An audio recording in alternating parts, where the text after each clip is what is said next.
He sang about prison, pain, and rebellion like no one else in country music. David Allan Coe didn't just live outside the rules, he hated the people who made them. While Nashville was polishing its stars for television, Coe was writing songs too raw for radio and too real for the mainstream. But his music wasn't the only thing making enemies. Behind the scenes, Coe had a list. Artists he feuded with, despised, or flat-out refused to work with. Some were country legends, others were personal heroes turned rivals, and all of them found themselves in the crosshairs of a man who never held his tongue. What drove those grudges? Ego? Betrayal? Or something far deeper? In the Outlaw Country Hall of Fame, Johnny Cash and David Allan Coe are often mentioned in the same breath. Both were rebellious. Both sang about prison. And both carried a darkness in their voice that set them apart from the rhinestone cowboys of the Nashville machine. But the relationship between the man in black and the man who walked it like he talked it was far from friendly. To David Allan Coe, Johnny Cash was once a hero, a trailblazer, a man who had stood up to the system and won. But admiration slowly curdled into something bitter. As Cash's star began to rise into mainstream acceptance, Coe saw a man being celebrated by the very industry that had once rejected him. Cash was winning Grammys, playing the White House, and hosting his own variety show. Meanwhile, Coe was being blackballed from radio, banned from television, and attacked in the press. To Coe, it looked like the outlaw had been tamed. In interviews, Coe would later claim that Johnny Cash forgot where he came from. That while Cash was shaking hands with presidents, real outlaws like Coe were still sleeping in vans and fighting for airplay. He accused Cash of becoming a symbol, sanitized, marketable, and safe. To a man like Coe, there was nothing more offensive than betrayal wrapped in a black suit. The tension wasn't entirely one-sided. Behind the scenes, Cash reportedly kept his distance from Coe, often avoiding events where they might cross paths. Those close to Cash said he respected Coe's talent, but disapproved of his lyrics, particularly those that leaned into extreme, controversial territory. While Cash had battled addiction and darkness, he eventually found faith and redemption. Coe, on the other hand, seemed to embrace the chaos. It wasn't just a personal rift, it was philosophical.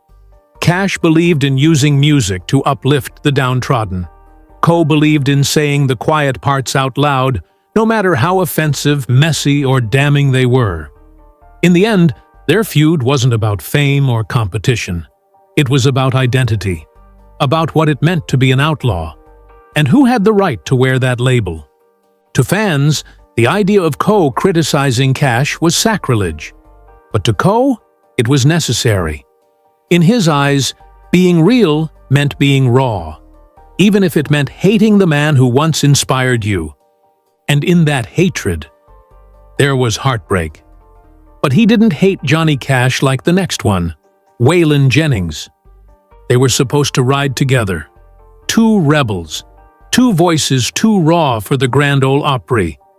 Waylon Jennings and David Allan Coe both stood outside Nashville's Golden Gates and said, "We'll build our own kingdom."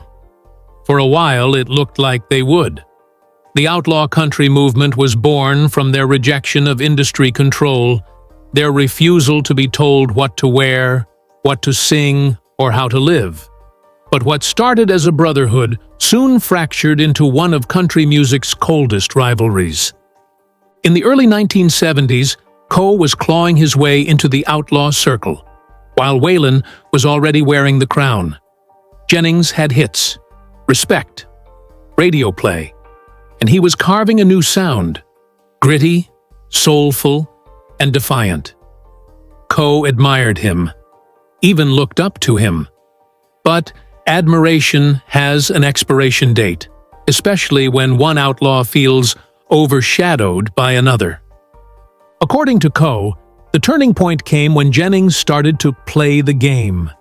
He accused Waylon of cozying up to record execs, smoothing out his sound and softening his image. To Coe, Jennings had traded rebellion for royalty. "Waylon cleaned up," Coe once said, "but I never signed up to get clean." Behind the scenes, tensions grew. Jennings reportedly found Coe's antics exhausting. The vulgar lyrics, the shock value albums, the controversial interviews. It was all too much. Waylon had always been wild, but he had lines he wouldn't cross. David Allan Coe didn't just cross them, he erased them. Waylon allegedly dismissed Coe as a circus act, someone more interested in provoking than performing. Then came the diss tracks. Coe released songs that seemed aimed directly at Jennings.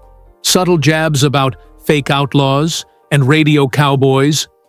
Waylon, never one to back down, fired back in his autobiography years later, calling Coe one of the most obnoxious human beings I've ever met. It wasn't just music anymore. It was personal. The fans noticed the silence. The two never toured together, never recorded a duet, never stood on the same stage. And in a genre built on storytelling, their absence from each other's story was deafening. What makes their fallout so tragic is that both men stood for the same thing, until they didn't. They wanted freedom. They wanted authenticity. But somewhere between the spotlight and the studio, they stopped seeing each other as brothers and started seeing each other as threats. Two outlaws, one movement, and a rivalry that never found peace. But the next one might be worst. If David Allan Coe was the outlaw who kicked down the saloon doors, Kris Kristofferson was the poet already inside, sipping quietly, writing in the corner, getting the girl without even trying. They both lived on the fringes of country music, but they couldn't have been more different. Kris was a Rhodes Scholar, a Golden Gloves boxer, a helicopter pilot, and a songwriter whose pen crafted some of the most iconic lyrics in American music. Sunday morning coming down. Help me make it through the night. Deep, reflective, elegant. He brought a literary weight to country music, and Hollywood embraced him. So did Nashville. So did the critics. But not David Allan Coe. To Coe, Kristofferson represented everything wrong with the new wave of acceptable rebellion. He wasn't from the streets. He didn't come up through bar fights and jail cells. He came from academia and soft-spoken interviews. And despite all that, he was still hailed as an outlaw. Coe never said it outright, but the resentment boiled just beneath the surface. While Kris starred in blockbuster films and graced award shows, Coe was banned from television.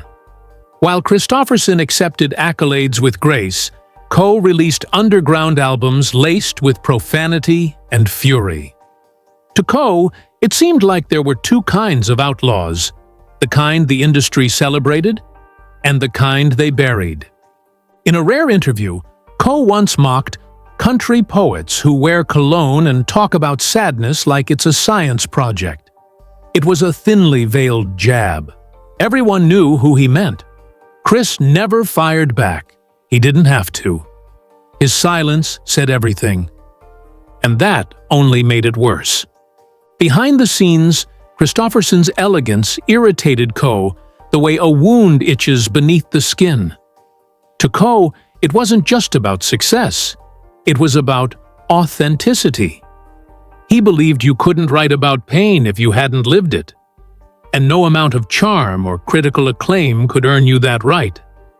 But what Coe may have missed is that pain comes in many forms. And Kristofferson carried his own demons. He just wore them differently. With restraint. With craft. With dignity. Still, for David Allan Coe, that wasn't enough. respect had to be earned in blood, bars, and barbed wire, not in college classrooms or movie sets. So, when people called Chris Christopherson a rebel, Coe didn't hear admiration. He heard an insult. But next up, we have Merle. When Merle Haggard stepped out of San Quentin and into a recording studio, he carried with him a kind of credibility that couldn't be bought. He didn't sing about prison life like it was poetry. He lived it. He did the time. He felt the steel bars slam shut. That's why songs like Mama Tried and Sing Me Back Home hit so hard. They weren't stories. They were scars. David Allan Coe had a similar claim. He too said he served time, did stretches in maximum security prisons, even spent time on death row. He built his brand on it, lived it, bragged about it. But when people started comparing Coe to Haggard, things got complicated. Fast. At first glance, the two men should have been brothers in arms, both outlaw poets, both hardened by the system. But Coe always felt like Haggard got the nod, the radio play, the awards, the respect. While Merle was embraced by country royalty, Coe was blackballed, mocked, and ignored. And deep down, it gnawed at him. The real fracture came when critics and journalists began questioning the authenticity of Coe's prison stories. There were inconsistencies in dates, no confirmed record of a death row sentence. Even his longest verified sentence, a stint in Ohio, was for auto theft, not murder or assault, as he sometimes implied. And the voice leading the chorus of doubt? Merle Haggard himself. In a backstage conversation that would later leak through industry gossip, Haggard reportedly told a journalist, "Coe's got a great imagination. He should write fiction." To most, it was a backhanded compliment. To Coe, it was a declaration of war. After that, Coe stopped showing any pretense of respect. In private circles, he dismissed Haggard as Nashville's safe convict. A man who did time, sure, but who learned how to behave once he got out. Coe didn't behave, he didn't apologize, and he certainly didn't like being called a liar. But the truth? Coe may have felt betrayed not just by Merle, but by the system that embraced Merle's scars and mocked his. In his mind, both men paid a price, but only one got the pardon. And that's what made it personal. Because in outlaw country, your story is your badge, and if someone questions it, especially someone who wore the same stripes, it cuts deeper than any insult ever could. But Hank Williams Jr. was even worse to David. Some men are born into legacy. Others fight tooth and nail to build their own. Hank Williams Jr. inherited a name, the most iconic name in country music history. David Allan Coe inherited nothing. No favors, no golden microphone, just scars, stories, and songs no one else was brave enough to sing. And from the moment they entered the same orbit, tension followed. Hank Jr. was always a complicated figure. At first, the industry tried to mold him into a clone of his father. Same voice, same heartbreak, same suit and tie. But after a near-death mountain fall and a painful recovery, Hank Jr. transformed into something else entirely. He grew a beard, put on dark glasses, and rebranded himself as a whiskey-soaked outlaw with something to prove.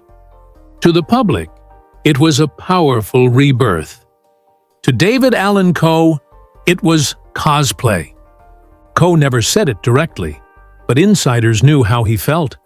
To him, Hank Jr. was playing outlaw, stepping into a lifestyle Coe had bled for. It wasn't about talent.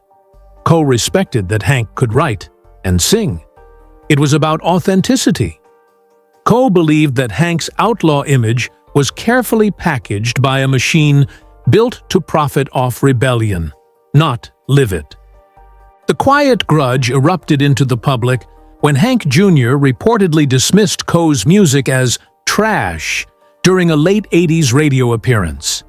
He called Coe's lyrics vulgar and embarrassing to the genre. The shot was subtle, but Coe heard it loud and clear. Within months, Coe fired back in a way only he could, through music. His underground albums began including not-so-veiled shots at silver spoon singers and outlaws with stylists. Fans connected the dots. The feud was on. They were never seen on the same stage, never credited on the same song, and never spoke publicly about each other again. Behind the curtain, the bitterness ran deeper. Coe believed Hank Jr. represented everything wrong with Nashville, the illusion of rebellion. A man born into fame, now profiting from a persona Coe believed he had to earn through pain, prison, and punishment. To Coe, Hank Jr. was a costume. To Hank Jr., Coe was a liability. And for both of them, there was no middle ground. In a genre dominated by white faces and Southern traditions, Charley Pride broke through every barrier in country music. He wasn't just the first black superstar of the genre, he became one of the most respected artists in its history. Humble, talented, and beloved by fans, Pride earned his place with grace. But not everyone stood with him, and one of his loudest critics was David Allan Coe. It wasn't always direct, it wasn't always obvious, but the tension was real and explosive. Coe had always pushed the limits. His lyrics were raw, explicit, sometimes grotesque. He prided himself on being offensive, unapologetically extreme. But in the late 1970s, he crossed a line even his fans struggled to defend. On underground records like Nothing Sacred and Underground Album, Coe included racially charged language, violent sexual themes, and lyrics that many considered overtly racist. Charley Pride never responded publicly. He didn't need to. The industry's silence said enough. Concert promoters pulled Coe from events. Radio stations that once flirted with playing his music dropped him entirely. And behind closed doors, major artists began refusing to share bills with him, including, reportedly, Charley Pride himself. To Coe, it was censorship.